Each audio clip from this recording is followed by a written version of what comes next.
Hello बच्चों पिछली video में आपने देखा था कि 16वीं-17वीं शताब्दी में मुगल बादशाहों ने अपना इतिहास लिखवाया जिसे इतिवृत्त कहा गया। ये लिखने वाले लेखक जो थे इतिहासकार कई साक्ष्यों द्वारा ये दिखाते थे कि मुगल राजाओं को दैवीय शक्ति मिली हुई थी, जिसे अलान कुआ की कहानी में दिखाया है। दंत कथाओं में यह वर्णित है, जिसे मानते हैं कि देवीय प्रकाश से संतान प्राप्त हुई थी और बाद में यही प्रकाश मुगल बादशाहों की पीढ़ियों को हस्तांतरित होता रहा। अबुल फजल ने इसे मुगल राजाओं को मिलने के बाद बताया। यही प्रकाश उन्होंने प्रजा को मार्गदर्शन करने का स्रोत बना लिया। इन्होंने अपने बनाए चित्रों में और लेखन में बादशाह के प्रभामंडल को दिखाया है। ये प्रभामंडल ईसा और वर्जिन मेरी के यूरोपीय चित्रों में भी देखने को मिलता है। बच्चों, हिंदू देवी देवताओं के पीछे भी आप एक प्रकाश चक्र को देखते हैं, तो ये मुगल इतिवृत्त में भी दिखाए गए हैं। इतिवृत्त में यह भी बताया गया है कि यह साम्राज्य हिंदू, जैन, जरतुश्तियों और मुसलमानों आदि धार्मिक समुदाय को एक सूत्र में प्रस्तुत करते थे। इनमें शांति स्थापित करने के लिए, मध्यस्थता कराने के लिए और लड़ाई झगड़े के समय न्याय करने का कार्य जो था वो बादशाह करते थे। इसके लिए बादशाह अकबर ने सुलह कुल की नीति को अपनाया, जो आप पहले पढ़ चुके हैं बच्चों, और अपनी शासन प्रणाली में भी इसको सख्ती से लागू करवाया। साथ ही यह शर्त भी रखी कि सत्ता को कोई नुकसान न पहुंचाए और आपस में न लड़े। इन नीतियों का पालन करने के लिए उन्होंने कई आदेश भी दिए थे, जिससे कि वो अधिकारी उनका पालन करवाएं। सुलह कुल के आदर्श का बच्चों पालन करवाना इसलिए भी जरूरी था कि मुगलों के अधीन अभिजात वर्ग मिश्रित किस्म का था, अर्थात ईरानी, तुरानी, अफगानी, राजपूत और दक्कनी सभी थे। अकबर ने धार्मिक भेदभाव को समाप्त करने के लिए 1563 में तीर्थ यात्रा कर और 1564 में जजिया कर को समाप्त कर दिया। जजिया कर बच्चों होता था जो गैर मुस्लिम जातियों पर एक टैक्स लगाया जाता था, वो जजिया कर कहलाता था। पहले के राजाओं ने दोनों टैक्स लगाए थे।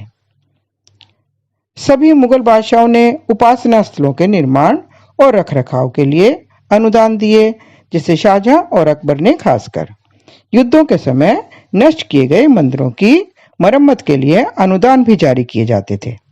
औरंगजेब के शासनकाल में गैर मुस्लिम प्रजा पर जजिया कर फिर से लगा दिया गया।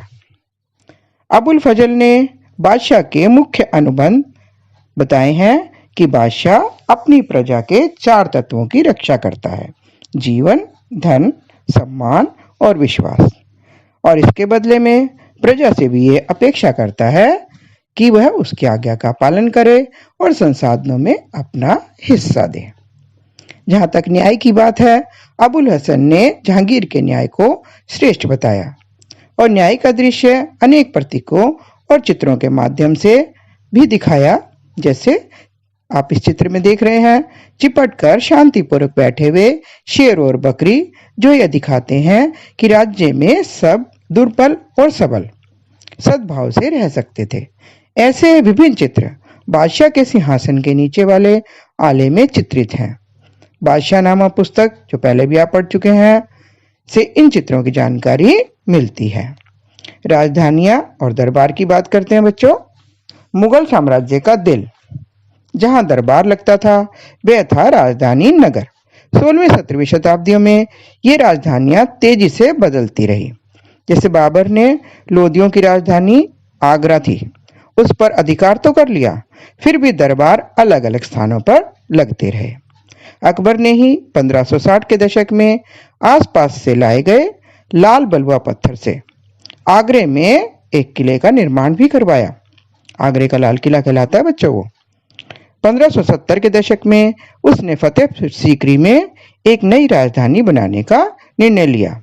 इसके पीछे बच्चों एक कारण था शेख मोइनुद्दीन चिश्ती की दरगाह, जो सूफियों का एक महत्वपूर्ण तीर्थ स्थल बन गई थी।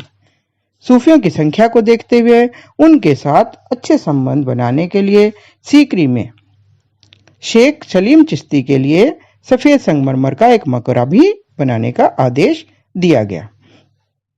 मुगलों की विजय हुई गुजरात पर।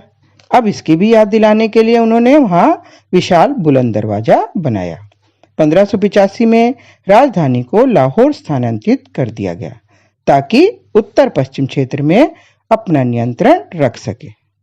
बच्चों, अकबर ने 13 वर्षों तक इस चौकसी को बनाए रखा। शाहजहां ने भी इमारत निर्माण का शौक होने के कारण राजकोषीय नीतियों को बढ़ाया और बहुत धन इकट्ठा किया, क्योंकि ये इमारतें जो थी राजवंश की सत्ता को, धन को और प्रतिष्ठा को प्रदर्शित करने का मुख्य साधन थी। साथ ही साथ धर्म निष्ठा के कार्य को भी इन इमारतों के माध्यम से देखा जाता था। शाहजहां ने ही 1648 में शाहजहानाबाद के नाम से निर्मित दिल्ली को अपनी राजधानी बनाकर वहां पर दरबार लगाया। सेना और राज परिवार को भी वहां बसा दिया। लाल किला, जामा मस्जिद, चांदनी चौक का बाजार बसने के बाद उच्च वर्ग के बड़े बड़े घर और नई शाही आबादी वहां पर बसने लगी और यह बन गया एक नया विशाल भव्य राजतंत्र। बच्चों, ये आगे की वीडियो के लिए आप इंतजार करें और मेरी इस वीडियो को लाइक करें, शेयर करें और मेरे चैनल को सब्सक्राइब कर लें। इसके अंत में दी गई वर्कशीट को बच्चों अवश्य करें। धन्यवाद।